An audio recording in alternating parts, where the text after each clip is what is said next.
Hey, comic book fans! Welcome back, Spider-Man fans.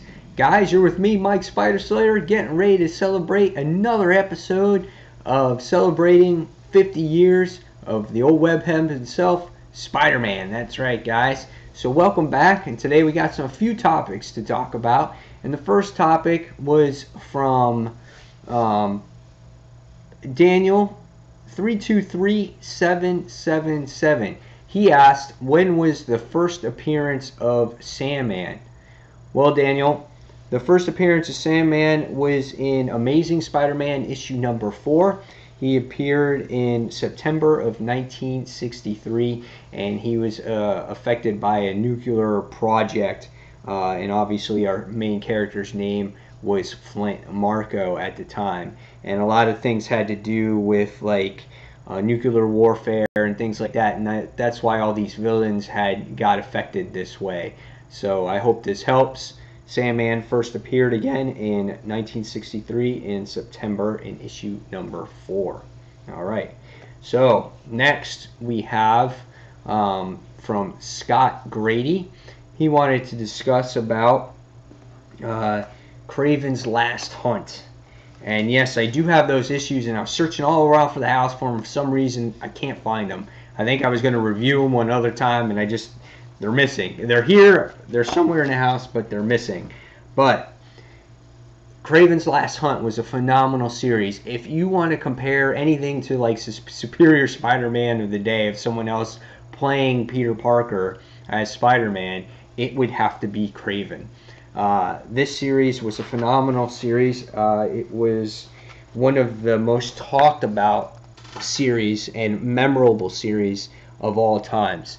It was one of those series where Kraven the Hunter shot Spider-Man, or he drugged him, and he basically buried him alive, and Kraven put on the black costume himself and went around thinking he was better than Peter, fighting crime, doing things as Spider-Man. I remember when this series came out, this story arc came out, and it was back in October of 1987, and it was Web of Spider-Man issue 31 was that debut issue, and J.M. Mateus is the one who wrote the story, and again, it was just a phenomenal story, and again, in the story's climax, Kraven took his own life, believing his hunt was finally complete. However, the true wall crawler was able to claw his way back to life.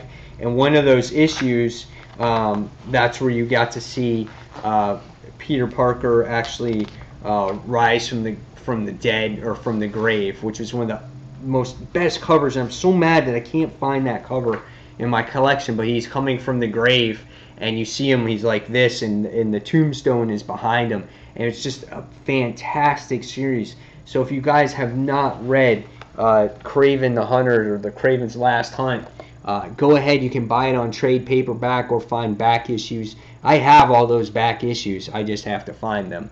But great, phenomenal series. So I give that series a 5 out of 5. Great book. So Scott Grady, thank you for your participation in this week's episode. And next I wanted to talk about another iconic story that came out back in 1990. This was in August, and this was in issue number 1, and this was Todd McFarlane's first issue of Spider-Man. That's right. This book got all the hype back in the day. I remember I was in the comic book store, and there was all the different covers you could get, the black and gold, the regular cover. This was like the first real mainstream of variant covers, and this book was just all the hype. It had the black Spider-Man on there, and this was just McFarlane's baby right here, because not only did he I think he wrote the book and he drew the book, so he had double duty on this actual book. And again, if you were a fan of him in Amazing Spider-Man, you were going to be a fan of him in this book as well. And in this book, you get to see a much darker Spider-Man. You can see the details that Todd McFarlane puts in his characters, and that webbing design, and the way his spider sense is. And in this issue, you get to see the debut of the lizard in this series, and he's your first creature that you see. And I just was outstanding, just dropped when this book came out, and I was like, oh my god, this is the best book ever. Everyone thought that this book was going to be worth hundreds and thousands of dollars, like Death to Superman and all that other stuff, and really it wasn't. And in this issue, there wasn't really a lot of dialogue or a lot of story, just the lizard just going to town, and you're just appreciating McFarlane's art and his paneling and everything else that goes along in this book. So, like I said, this was McFarlane's double duty. It was his first crack at writing as well and illustrating a story, and it proved that he was capable. It was a very good book. In my notes here, I have that this is when McFarlane was top of his game. He wrote the Spidey series and got the chance on the writing duties. The sales of the series were nothing short of phenomenal. They sold over 2.5 million copies, eventually printing, including special bagged editions numbered with variant covers, and the first story stretched over 5 issues. It was a visual treat, like I said, and included classic scene of the lizard rising from the sewers. And then you get to see Kravens X Calypso in the actual issue as well. But again, this is McFarlane at his best. This is where he put his most detail and most work into this issue, because there was a lot of hype about this going on. Great stuff. And again, another one of those awesome pictures that McFarlane drew, and just a great book. And here is your last page. So nice stuff. This was one of my historic titles that I read and I've always remembered. It was a great #1 to be a fan of. Again, when we're remembering Spider-Man's 50 years, it's not just Amazing Spider-Man, it's all the titles that he had. Spectacular Spider-Man, Web of Spider-Man, Spider-Man, Amazing Spider-Man, all the books. And this is just one of them that just stuck in my head, remembering when I was a kid, back in 1990. I was 15 years old at the time, and I'm like, dude, I have to get this. I talked about this on another channel in the past, the same topic, but it's been over a year, and I kind of wanted, there's a lot of new viewers on this channel, and I wanted to touch it again. Also, one thing that I talked about in another channel in the past was that I was such a huge Spider-Man fan. Maybe some of you have seen this before, maybe some of you haven't, but I was a huge Spider-Man fan, and back in '91 I drew and wrote my own comics. I was inspired by Todd McFarlane and the Spider-Man art by Eric Larson as well, and I made my own Spider-Man books. I kind of traced them, and then I drew the interior, so I traced the cover. So I made all new Fearless Foes Spider-Man. This was a issue #1, and again, this is back when I was 16 years old, and I love sharing this with people. It's just something that I never got to do before.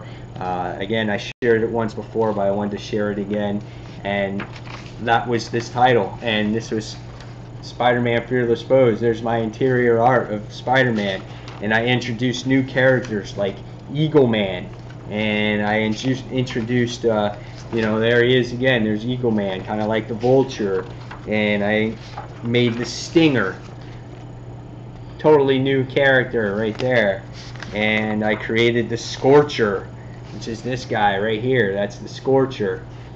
And I also made Shadow Master, who's like a Venom character, but he's made out of the shadows, and he was a demon from hell. And then I created the Swordsman, which I didn't introduce in this #1 issue. My little series here continued all the way from issue #2, and it continued through issue #3, Fearless Foes of Spider-Man, and it also went on to a rough copy of issue #4, but I never finished the actual copy. Again, this is a trace, but added details to the particular characters. this character, created character, I named him Bombshell, and that was the character there. So again, I was really inspired at the time when there was no YouTube, and I wanted to get people to know that I loved comics, and this was the stuff that I truly enjoyed the most doing, was reading, writing, and just having fun with comic books like I do today with these comic book reviews. So guys, that's it. That's celebrating another episode of 50 years of Spider-Man. Tell me what you guys think of this episode. Also, topic question of the day for Spider-Man fans is, what do you guys is your favorite Spider-Man villain besides Venom or Carnage? I want to know who you guys' favorite Spider-Man villain is in the comments below. And also, if you have something else that you want me to share with you, a particular issue, episode, or character, let me know in the comments below as well. So again, favorite villain besides Venom or Carnage? Let me know below. Is it the Beetle? Is it the Shocker? Is it Electro? Is it Dr. Octopus? There's hundreds of them, guys. So let me know in the comments below. And that's all I have for you today. So guys, thank you for watching. And until the next comic book review, this is Mike Spider Slayer signing off. Take care, everyone. See you real soon. Bye.